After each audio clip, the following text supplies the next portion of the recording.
Last of Us 2 is about to release, and the discussion around what makes a strong female character is once again warped and twisted into a gay internet slap fight. One that is between people that actually grew up with some of the most badass women in media, and the closet sex offenders that scream about how everything is harmful to women so they can manipulate companies into hiring their friends. And I feel like it's time to break some things down. These progressives in media now, though the more accurate term is sex offender, that consistently water down what makes a female character special, and seem desperate to sandblast away any and all appeal for the sake of owning the man babies that give a shit about good characters, are everywhere. And so many others that share their political beliefs blindly go along with the dogshit propaganda they puke out, even when it actively damages media and the ones that work to create art. Because clearly, sexually attractive or cute women shouldn't also have the content of their characters factored in for their quality. No, you see, they're hotter than the writer, and that's a serious problem for women. Think about poor Agnes. She has to deal with Kasumi in Persona 5 being more attractive than her, and that's a hell you don't even know about. Just let the game companies intentionally make female characters unattractive guys, but not the males. Sure, all the women can look like Quasimodo's inbred love children, but the men should still be supermodels. I mean, like,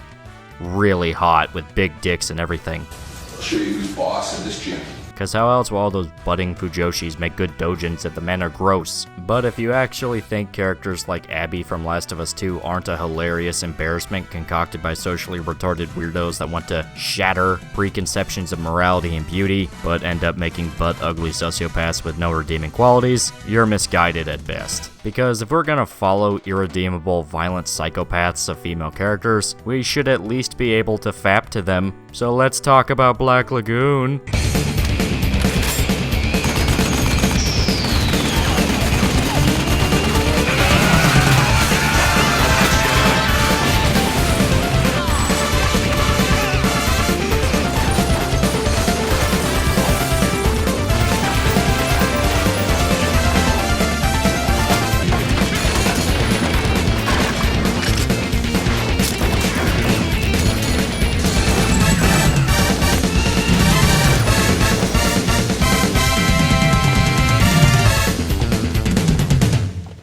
That's right, this obnoxious rant was actually an anime review. Oh my dude, you just got pranked! Bet you didn't see that one coming, huh? That'll teach you for assuming all my personal attacks are personal attacks, you fuck! Black Lagoon is the anime adaptation of the manga written by Rei Hiro. It was animated by Madhouse and aired for 2 seasons in 2006. The story follows the adventures of the Lagoon mercenary company that operates in the city of Roanapur, a fictional city in Thailand. The main protagonist of the series is Japanese businessman named Rokuro Okajima, nicknamed Rock, who is kidnapped and then recruited into Lagoon Company after stumbling into a conspiracy involving the corporation he works for. After leaving his company and embracing his new life as a criminal, Rock and the other members of Lagoon get involved with the various crime syndicates and mafia groups that control Roanapur. So there you go. That's the basic concept of Black Lagoon. Now, there really isn't a larger story to spoil, as this is the kind of show that mainly works on giving you standalone adventures that lead into one after the other as the show goes on, with occasional moments dedicated towards character development. Kind of like Cowboy Bebop if you think about it, but Rock doesn't get thrown out of a church window, so that's a missed opportunity. Now, how can I describe Black Lagoon as an anime? It's hilariously nihilistic and edgy, while also being so genuinely badass that it's amazing. Black Lagoon is that kind of anime where you as a 13-year-old would have thought it was gritty and adult, but you as a 23-year-old understands that it's completely insane and intentionally goofy. Well, until it actually decides to traumatize you and make you feel bad, but let's not talk about that. We're having fun here. Sure, you have a bunch of violent criminals threatening to kill each other all the time. Everybody is miserable. There are monologues about how the idea of heroes and justice is stupid and unrealistic, and people do terrible things to each other, which can even involve the torture, sexual abuse, and murder of women and kids. But then you realize the story knows everything is batshit insane. Half the fun is just seeing how far the rabbit hole goes in regards to the nihilism. Fuck's sake, there's a cartel of gun-running nuns, a maid that goes full man on fire, a literal Nazi army operating in international waters, homicidal children, a Taiwanese lady that slices people apart, government conspiracies, terrorists. It's just one thing after another with this anime, and that's what makes it awesome. Seeing how everything spirals into insanity and violence is exciting to watch, and the characters help propel you forward. I already talked about Rock, but I didn't really go into detail with him. He's the fish out of water for the story. When the anime begins, he is very straight-laced and has long given up hope that his life will be anything more than glorified indentured servitude. He's weak-willed, meek, and introverted, and thrown completely out of his element when he's kidnapped by Lagoon Company, who are eccentric to say the least. They're a trio of American mercenaries that do jobs for the criminal groups operating out of Roanapur. The leader is a man named Dutch, a large black guy that would most definitely be played by Terry Crews if there was ever a live-action adaptation. Compared to the rest of the crew, he's a lot more calm and down-to-earth, and tends to be the voice of reason when things get heated. You also have Benny, a man who was on the run from the government and the mafia when he joined up with Dutch. He's more of a comedic relief type character as he has a dry and sarcastic sense of humor. His job is the hacker man that typically shows up in action stories like this. He's the dude that gets the information everybody needs and doesn't really ever get involved in the fighting. Still, he's funny and actually ended up being a pretty good character. Really, he was pretty underrated, and I was sad to see he wasn't in the show more than he was. Besides, don't forget I'm Jewish. Never mind, he was annoying. Cut him from the show. I'm sorry, guys. I didn't know. Now, the last remaining member of Lagoon Company is the infamous Revy, the poster girl for the entire franchise. Revy, to put it bluntly, is a completely psychotic bitch that kills anything that slightly annoys her. The woman is a lunatic, and can be downright evil at times. She's impulsive, vulgar, cruel, an absolute edgelord, and she's perfect. Revy really is a big aspect as to what gives Black Lagoon its charm. While Rock is one of the few characters with any form of ethics and he tries to keep in touch with his own humanity, Revy shoots people because haha gun goes bang. She's one of those characters that is completely willing to shoot you in the head for brushing past her on the street. There is no way she doesn't have a body count in the hundreds, which makes her kinda sexy in that weird cock and ball torture kinda way. Plus the tank top and booty shorts, so yeah. I'd be willing to let Revy punch me in the face. Also, she was canonically a stripper, so...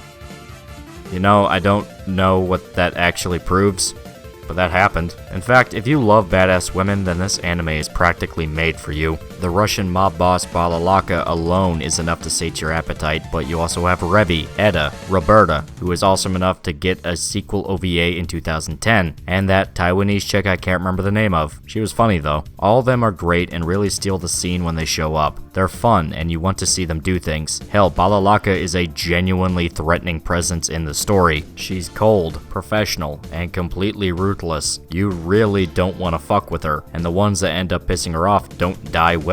She actually earns the term badass. Black Lagoon understands that you don't call a character badass and expect people to just buy it. You actually let them do cool things that win the audience over. Now, there are two 12-episode seasons and a 5-episode OVA that released years later, meaning there are 29 episodes altogether if you wanted to watch everything, which you should, because this show's fucking great. The animation is all kinds of fun. Like I said earlier, Madhouse animated this, so you got some top tier shit. Gunfire feels explosive, punches and hand-to-hand combat is fluid, blood sprays at jobbers like a 70s samurai movie. There's clearly a lot of effort to make the action exhilarating to watch, which, considering the fact that this is an action show, is kinda key. Show is fucking good, about all I can say. Fucking watch it somehow. There are still active torrents up on nia.si last I checked, so that's a good place to start. But there is something I should mention before completely wrapping up here. The dub.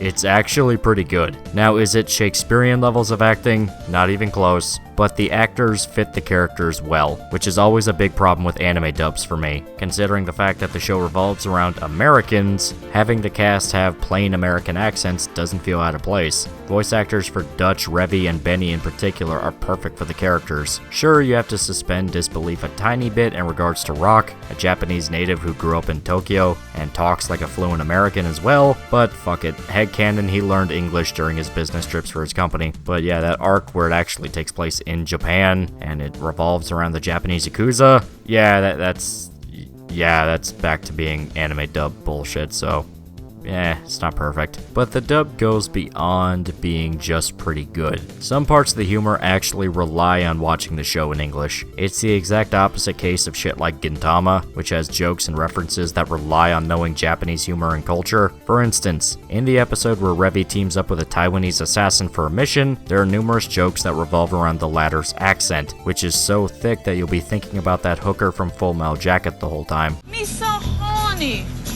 Me so horny. You keep lying. Me love you long time. We take you to base only, then getting the money. We not interested in work more. My partner has the fucking documents. Do you follow? Understand you? Yes? You got that, Chinglish?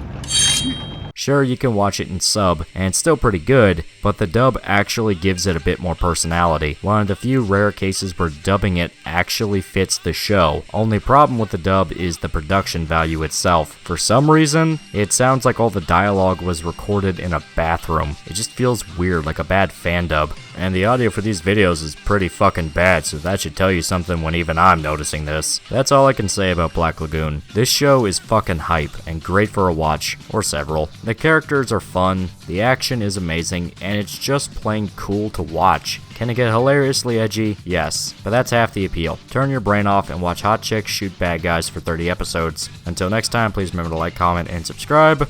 See you guys. Here, just like that. What in hell? Then why you take us on long ride to save dumbass?